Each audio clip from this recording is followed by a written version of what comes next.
Hey everyone, welcome to the next video in the series. So we are now on day 7. Um, just kind of give an update on how things are going, and I'll talk a bit more about some differences between playing on a VIP 0 account and playing on a higher level account. I have managed to make it into both a Legion and a Horde now, so that's good.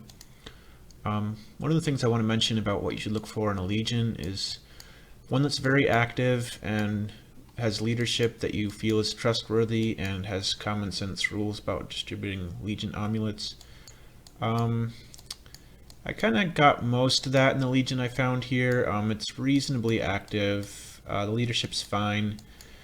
The only real big problem with it is its policy in regard to amulets isn't so great. So the rule here is 2 amulets per week, but it's very selectively enforced. Like if we go through here, Eric the Great took 3. This Zuki guy, he's taken like 5 in recent history. Way more than 5 actually. The Yizil guy, he's taken way more. So there's a ton of people that are violating the rule. And it doesn't seem like it's being enforced very strictly, and people are going to notice that. And that'll encourage people to violate the rule, and basically what it does is it punishes people who actually follow the rules because they don't get as many. So I don't really agree with the amulet policy at all, or the way that's being done. But since this is a VIP 0 account, it's not like it's going to be easy for me to get into any Legion that I want. So I'll take what I can get here. It's not so bad. It'll be good enough to give me the growth I need. But that's really my main criticism about this Legion. Other than that, I'm happy with it. As far as the Horde goes, I've noticed they haven't gotten with the times yet. They're not opening all the raids at reset yet, even though everyone can join all of the raids up until the end of the day now. It didn't used to be that way, so they're probably thinking it's they're trying to let everybody get a chance to join some raids, but that doesn't matter anymore. You can open all the raids at reset now, and everyone will be able to join them without limit, is how it works now, and they don't seem to have realized that. So, but in terms of the activity level of this horde, the activity level is good. In Canopoly, this horde is in 2nd place, so that's quite good. There's only one horde doing better than us. And I really do want to mention the difference between playing on different accounts. For example, in Canopoly, on my main account, the VIP 6 one here, I'm not spending any diamonds to upgrade the villages. The reason why is because what you get from that isn't that great for a well-developed account. The scroll isn't worth much, and you can see the rankings. Even though I've got, I'm only ranked 75th, even though I've got 50 points. Whereas here I'm ranked 13th, even though I only have 43 points. So on this VIP 0 server, it's way easier to get ranked a lot higher with a much smaller investment. And also, when your account is less developed, equipment scrolls are still worth more compared to how much... They're basically worth nothing once your account's well developed. But early on, the equipment scrolls are still decent, because early on you don't have any high-level advisors, so talent isn't giving you nearly as much. So in relative terms, the scrolls are still a lot better. So all of this just to say is that it's a lot more worthwhile to use diamonds upgrading villages on this VIP 0 account, and I have been doing that. Every time I land on a village, I'm using diamonds to upgrade it. Another thing is you have to consider what else are you going to use those diamonds for. One of the biggest things that you'll normally want to use diamonds for is Feast Rush, but on this VIP 0 account, I have hardly any feast gifts, I have hardly any feast materials, I can't really compete in Feast Rush right now at all. So in other words, saving diamonds for Feast Rush doesn't really make sense here, and so it makes even more sense to use the diamonds on Canopoly instead. So that's a major difference between the two accounts. On the VIP 6 one, I don't recommend spending diamonds on the Canopoly at all, at least not when the competition is this tough. Whereas on the VIP 0 account, I'm spending as much diamonds on Canopoly as I can to upgrade the buildings. So that's a significant difference there. And that also has other implications, because when you're trying to push high in a minigame, it makes a lot more sense to chase after the stamina in your milestones. So I probably want to chase after this milestone, for example, so I'll go ahead and use another, let's see, I need to use 24 more to hit that milestone. So I'll go ahead and do that. I have to use 24 here, so that means I'll have 115 left. So I just use till I have 115 left. Oh shit, I went one too far. Oh well, that's not a big deal. That's not quite what I meant to do, but it's fine. As long as you hit as long as you're pretty close, it's fine. You don't have to be right on the dot. I mean, it's better to be right on the dot, but it's not a big deal. And what else would I like to talk about? Oh, barracks slots. So you can see I only have 6 barracks slots opened here, whereas I have all of the barracks slots opened here. Barracks slots cost more and more diamonds as you unlock more of them, but they are very valuable. Basically, I would say if you have got a lot of diamonds to spare and you're planning on staying on your account and being active and using your barracks quite a fair amount for like 2 years or more, then it's probably worthwhile to open all of your barracks slots. But if you're planning on playing less than 2 years and you don't really have that many diamonds to spare, I think sticking with 6 makes a little more sense. That 6 is enough to fit your top 2 horde battle squads, which is, I'm never going to build anything more than that on this account anyway, and I'm starved for diamonds on this VIP 0 account. So I'm just going to leave it at 6 barracks slots. I'm also not logging on this VIP 0 account as often, so I won't be refreshing my barracks as much, so it isn't as important to have them all unlocked. So that's another difference. As far as air slots go, even though I'm not getting that much out of having airs on this account, I still wanted to unlock 5 slots. The reason why is because that's when you get this raise button, and that just saves a lot of time. Rather than having to manually do them, I can just raise them with that button once I have 5 slots unlocked. So this is more a quality of life time saving feature. The reason why I did that, it may not be worth it, maybe, you know, in terms of how much I get out of it, but just because of how much time it saves, it is worth it. So I do recommend if you need to save time to unlock at least 5 air slots, that's a good time saver. I have already leveled up enough to do fast travel. What I mean by that is I can now check this button and travel all. The drawback of that is when I was using travel all, I accidentally unlocked some more consorts, and because of that I decided I'm just going to go ahead and give up on the consort experience rush. I already have too many consorts unlocked to really be competitive in it, and so I'll just give up on it. It's going to take too much. It would have taken too much time to do manual travel to avoid unlocking consorts. If you wanted to min-max a little harder and try to win that consort experience rush, you could avoid unlocking them, and that way you could have more focused charm on just a few consorts, get more XP that way. But because I'm not really interested in putting in that much time anyway, I don't want to do manual travel on my VIP 0 account. I'm just going to give up on the consort experience rush and just unlock as many consorts as I can to make it so that the items I get are more efficient. And the items I'm talking about, I forgot the name, but I'm talking about these. I'm getting a lot of them from the egg hunt, these two. The more consorts you have, the more charm and the more intimacy you can get out of these, because the more consorts you have, each one increases by 1.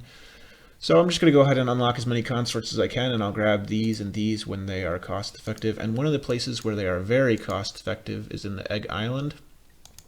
The Egg Island isn't the only place, but just to show you what I mean, if I go to the rare items here, and showing you what I mean. Come on, where is it? Here it is. So this costs 3 eggs. Whoops.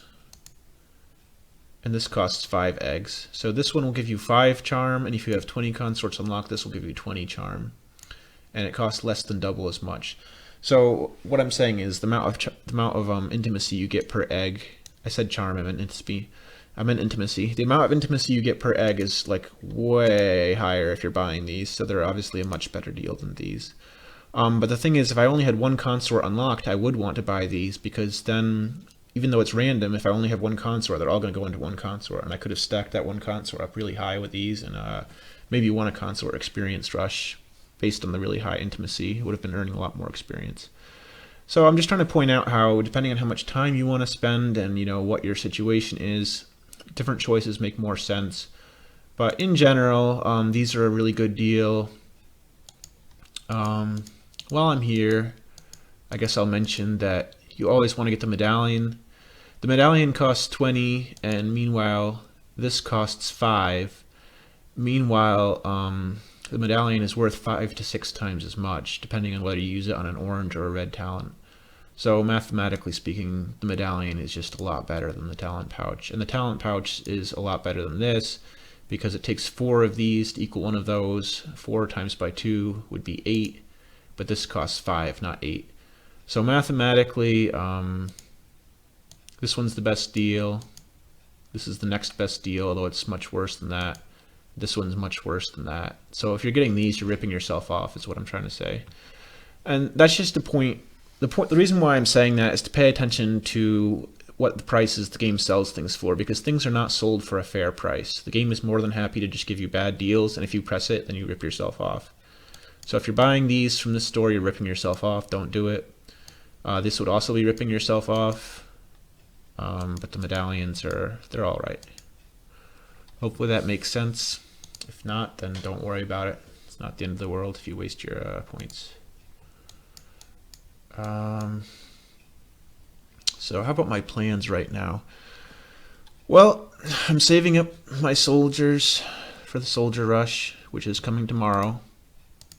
You can see where things are coming here. Just press this, Warriors Lost Rush, April 12, starts April 12. We're in April 11th right now, so tomorrow I'll be using my warriors. And the first round of rushes that I go through on this account, I am not going to use up any of these items that give time-based gathering awards. The reason why is because right now I'm still kind of setting up all my villages, so their earning potential is like really low right now. After I go through the first round of rushes, I'll be like a little more established, and I'll be able to get more efficient value out of these time-based things. So I'm not using any of these, none of these. I'm only using the ones that give a flat bonus, which are these scrolls here. The other ones will give me more if I save them until later, so I am saving them. Another thing that I'm doing is, which this is something that you should be doing too if you're trying to follow along, I'm going to let these two guys go up to 2 stars early on. The reason why is because that will get my collection going a little faster here, because it's pretty easy to get them to 2 stars, costs almost nothing. And that'll get me to this first power bonus more quickly. After that, I'm going to be funneling all my stars into Kuba to get him up to as many stars as possible, as quickly as possible. And that's generally what you want to do. You want to focus as much of your resources into a single advisor as you can as possible. It's just the most efficient way to build. In previous videos, I talked a little bit about how it's so important to be in a strong horde and a strong legion in order to rank up as a VIP 0 account. It's really important to be in a strong horde and a strong legion regardless of whether you're VIP 0 or any VIP, because the extra loot is just really worth it. It's even more important as a VIP 0 because your other avenues of gaining resources are even more limited as a VIP 0, which means the amount that you gain from a horde or a legion will be an even bigger percentage of your total.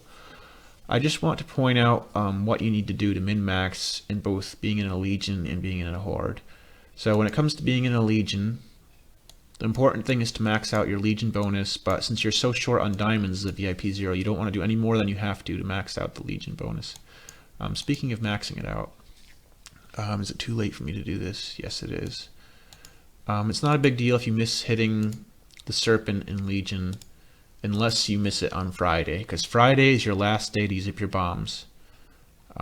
This isn't Friday, so it's not a big deal that I missed my chance to use my bombs. I'll get another chance to use them up the next day.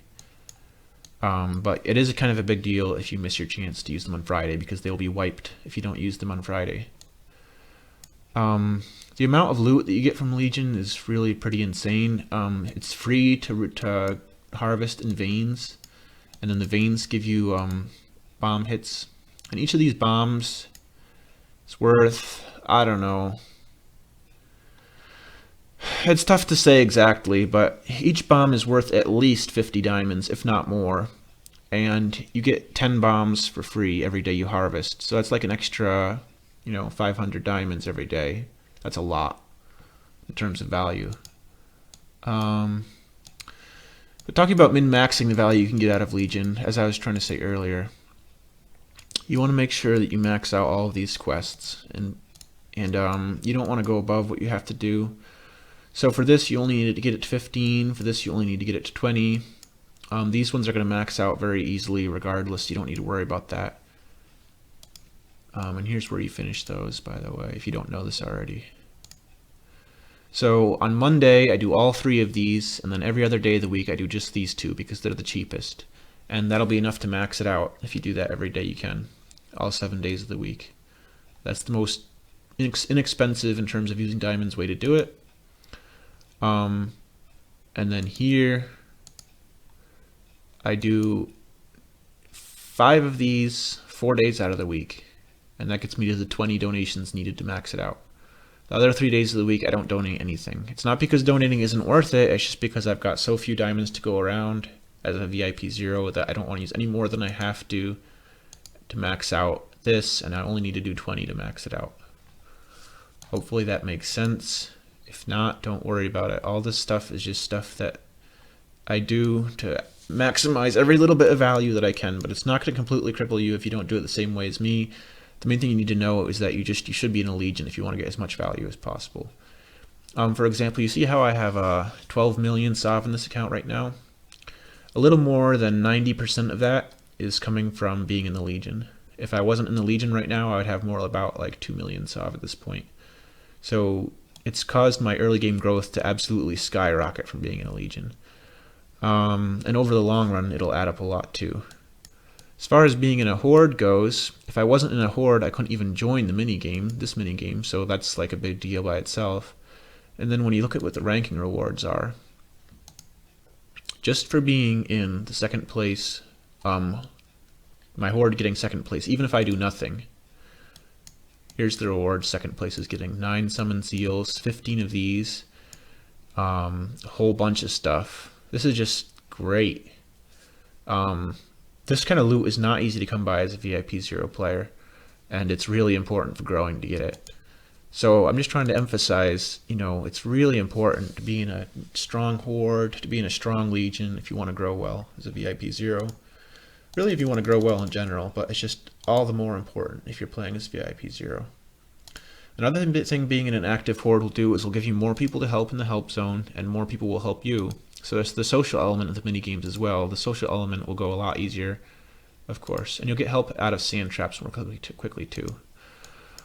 One of the games that's really hard to rank up very high on without a horde that's active is Sweet Celebration. If you don't have an active horde, you won't have the ability to remove your low-level sweet tokens, and that'll get you stuck a lot more quickly. So, see how fast that was? Somebody helped me within just like less than a minute, and that's the benefit of being in a more active horde. You guys might be curious, now that I've been playing for 7 whole days, 1 full week on this VIP 0 account, if I feel like I'm on track for my goal or not. And well, there's 52 weeks in a year, and I'm going to be playing for 1.5 years. That's 18 months. So I've made it to 12.3 million, 12.35 if we're rounding after 1 week. So 12.35 per week times by 52 weeks in a year times by 1.5 years. That's pretty close to 1 billion. Not quite, but a little short. But the thing is, the longer I'm playing in this account, its growth is gradually going to accelerate because that's just what happens. The longer you're playing, the more your advantages start to gradually stack up. So in other words, yes, it looks like I'm going to be able to hit 1 billion without too much difficulty at this point. But I mean, that calculation was just, a rough estimate. My growth is not going to be linear. Another thing that's pretty important is maxing out the free diamond giveaway loot. You can see here in the mail, what I got from the diamond giveaway today was 1,000 diamonds, plus this, plus this, plus this, plus this, plus this, plus this. So that's a pretty decent amount of loot for something that's free and only takes like a minute or so to do. So I definitely recommend doing that. Another thing you want to be doing to make sure you get the most out of your horde is making sure you join the horde raids every day, just to show you what you can get. So if your raid successfully clears just for being part of it, you get all of these rewards. So I'm getting this, these, those, and those, and those every single day, just for joining the raids. Even though my advisors are super weak and they're not contributing much, I'm still getting all these items listed here every single day. If I were still stuck in that other puny horde that wasn't even doing any raids, I would be missing out on all of these scrolls, the candy, the vigor pills, the hourglasses, the advisor promo seals, even the well, I don't have the talent one unlocked yet. This is an even bigger one. These two are really good. They give talent. But the point is, all this stuff every single day, I'd be missing out on all of that if I was still stuck in that other horde. Another thing I want to mention is what my plans are in terms of rushes. So one of the rushes that's easier to win as a VIP 0 player, which is one I'm going to be targeting early on, is Talent Rush. As you can see, even though we're in the middle of Sov Rush, I'm still saving most of my talent. The reason for that is because cross-server Talent Rush is going to be one of the easier ones to actually win as a VIP 0 account who's behind. And in order to start winning more rushes, you've got to kind of start with the easier ones and gradually work your way up to winning more and more of them. So Talent Rush is the one that I anticipate is going to be the easiest for me to have a shot at winning. So I'm going to kind of start there and gain a foothold and then gradually work my way up to winning more and more from that point onward. And just like you have to work your way up to winning the rushes more and more, the milestones are also something you have to start small with and gradually work your way up to. To give you an example of how my milestone progress differs between the two accounts, keep in mind that both of these accounts I'm not currently spending on. So there's no $1 per day bonuses in the VIP 6 account. It's a more fleshed out account and it's cycling through resources more effectively, and that's it. So there's no extra money being injected into this one right now. It's just riding off of what it already has. And with that in mind, I'll show you what the differences are. So this one, I can make it up to the 80 summon seal mark, which is pretty good. I can usually make it to that every single time this milestone is active. Meanwhile, in here, I only made it to the 27 milestone mark. Now, as this VIP 0 account matures more, I should be able to gradually hit higher and higher level milestones. But for now, this is where I'm at. And then there's the talent milestone. I pushed up to 40 on this one because I wanted the extra Canopoly stamina because I was pushing a little harder in Canopoly in my VIP 0 account. Meanwhile, on this one, I'm hoarding for a cross-server rush, so I only went to the 10 mark because the 10 is more efficient than the 40. Generally, the lower tier milestones are more efficient, and the higher up you go in them, the less efficient they get.